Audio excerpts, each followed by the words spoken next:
The more we go forward, it seems, the more things remain the same. This is not for you to lose hope, but for us to remain hopeless, although this proves that things remain the same. In the summer of 2001, police locked down parts of downtown area of Kingston, Jamaica. This contemporary leaflet report on that event and examines the background to the violence that makes Jamaica the state with the largest police kill rate per head of population in the world. On Saturday, the 7th of July 2001, police entered Tivoli Gardens in downtown Kingston, the Jamaican capital, looking for guns that had killed Willy Haggart, the gang leader, or Don, of nearby Arnett Gardens, an event that had resulted in the weeks of intermittent gang violence between supporters of both parties in the West Kingston areas, Hannahtown and Denham Town. Finding only one gun during the search of Tivoli, they were asked to leave the premises by residents. The cops weren't going anywhere. They began shooting up the area and a gun battle ensued because the people began shooting back to defend themselves. On Sunday, they locked down the area, shooting anyone that was leaving their homes and also shooting into homes. Stupidly doing so even in front of TV cameras. 20 residents, 1 cop, and 1 soldier died. Overnight on Sunday, roadblocks went up in all the outlying parts of Kingston. Protesters shooting at cops trying to dismantle them, killing 2 and refusing to free up communications into and out of the city in solidarity with the Tivoli residents. Because the people were saying that the people in Tivoli are trapped and they are helping them. Meanwhile, bodies from the warfare were left rotting on the streets downtown until Tuesday. Families and even the Red Cross being prevented from taking them to the morgue by shots from police snipers. Only when a fact-finding mission by neutral Kingston businessmen entered Tivoli, accompanied by TV crews, were the streets safe enough for people to leave their homes for the first time in days. Among the bodies collected were those of 4 people who, it is emerging, had died from a combination of fear, dehydration, heart attacks, and hunger, as many had not eaten since the previous Friday when they could last leave their homes. This included children, one of whom was wounded by being shot while laying in her bed, while others had spent the night hungry and terrified under their beds. On Wednesday, another army entered Tivoli, the Army of God, being prepared to risk their lives. As Kingston's Bishop Blair put it, they held a prayer rally and candle-lit vigil long after the gunfire had stopped, distributed food, and wept ostentatiously for the dead. Where were they on Sunday when similar actions might have actually saved lives? Police and thieves in the street.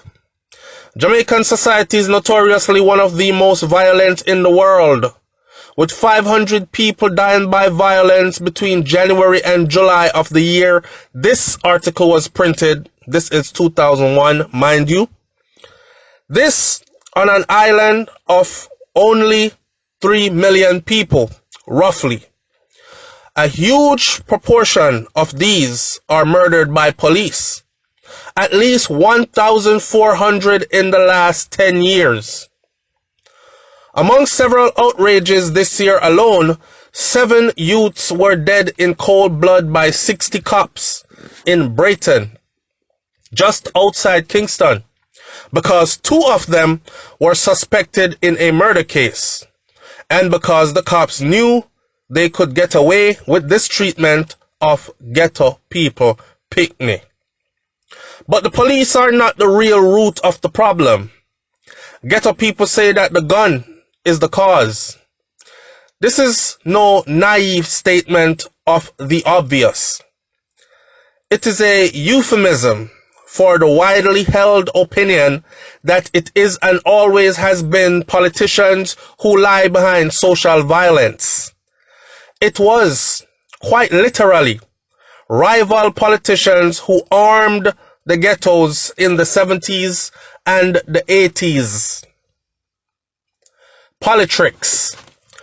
Jamaican party politics emerged from corrupt and unequal society, which was the legacy of both colonial rule and the handing over of power as part of national independence in 1962. The 2 major parties, the People's National Party and the Jamaica Labour Party, who is now currently in power, both have their roots in the island's self-serving trade union movement. At the time this article was written that I am reading, the People's National Party was in power. This was 2001. Using their supposed working class credentials, they gained support in impoverished areas by arming and granting political favors to the area dons and their soldiers. The JLP notoriously using CIA money given in response to Cuban overtures to the PNP. By the time of the bloody 1980 election, a situation arose whereby voting for a particular party, depending on where you lived, was mandatory through fear. In other words, if you live around here, so, and this here is a JLP area, you can't say PNP. Nowadays, there is even less to choose policy-wise between the parties than there are in the UK, and both are a little cleverer in distancing themselves from direct implication in gang violence. Nonetheless, at Roaring Rivers, squatters were told by PNP supporters before a recent by-election that they would be evicted if there was a significant JLP vote. In downtown and West Kingston, the Dons and their soldiers fighting it out are among the leading supporters of the 2 parties. Tivoli Garden is the home constituency of opposition JLP leader Edward Seaga, known to the Rastas as Seaga, with the CIA emphasized. Ahead in the polls 18 months ahead of the next general elections, his party having recently won 2 important by-elections. Willy Haggart was a PNP Don.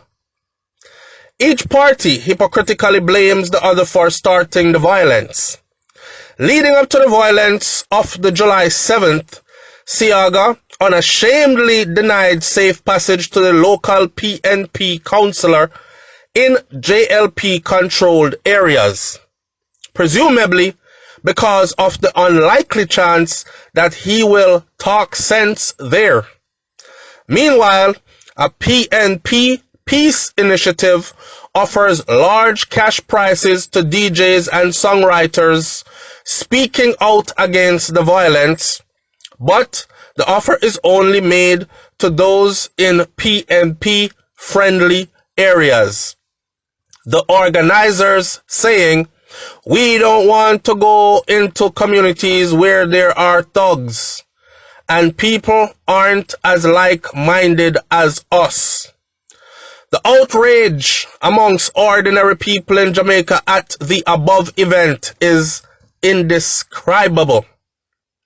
It has produced an anger that will not subside. It is made worsened by the political nature of what occurred. The government used the link between Tivoli and Haggart's murder as an excuse to send in legalized terrorists to teach Seaga a lesson and to make it seem that he was a man of violence in control of a violent political gang. The PNP, in contrast, has two gangs of gunmen, those it has armed illegally, and the cops, more ruthless on Saturday in Tivoli than they have been known to be in PNP areas. But the violence served the JLP too. The cops and soldiers were totally terrified themselves and lost control, lacking even the training and the discipline that capitalism usually likes to give its hired thugs. Seaga, he could have called off the gunmen in Tivoli whenever he wanted, and it seemed likely that the cops might have left if he had. Their chief, the inarticulate and paranoid egomaniac Reneto Adams, claims that Seaga told him that he could get him out, but he didn't take him up on this, fearing it was a trap. Whilst many people on the roadblocks may have acted spontaneously, such protests are a regular form of direct action in Jamaica. It seems likely that the JLP orchestrated much of what followed. Just as they played the world's media, Seaga emerging as a pro-democracy leader in waiting in a dictatorship which is murdering his pro-democracy supporters. Propaganda. One love? Question. The role of Christianity too is central to the problem. This is a profoundly religious society, and many defend the churches as being the most consistently critical of political violence and corruption, whilst being almost the only bodies involved in any form of social welfare or charity. However, the age-old criticism of the church as stifling resistance with its pie-in-the-sky-when-you-die mentality is nowhere more appropriate. Religion in Jamaica is of a profoundly fatalistic nature. Many have been fooled into believing either that their suffering is the result of their sins or that bad things happen to good people because God is testing them and will reward them for their stoicism when confronted with injustice. The mother of one of the Brayton youths from the Brayton 7 stated that she didn't expect anything to come from a coroner's inquiry. The Lord will be my judge and jury. If I get no justice from man, I will get it from God, she said. The church's solution is to attempt to win over individual gunmen to the Lord and to feed and clothe the poor, concerned as ever to keep working class people virtuous rather than fighting back against the system that bleeds them, the church. Jamaica, no problem. This is of course also the government's agenda. In an attempt to keep people down, they play the nationalistic card, the nationalist card, so beloved of the rulers of countries made poor by colonialism and then cast adrift when the free market offered a more lucrative option to both first world capitalists and the new ruling classes of the third world. Peddling the national myth of out of many, one people, to cover up great social inequality. The ruling class attempts to foster cross-class collaboration and conceal social division, subsidizing the tourist industry to the hilt so as to promote a lucrative trade from which only the Jamaican owners of all-inclusive resorts really do benefit.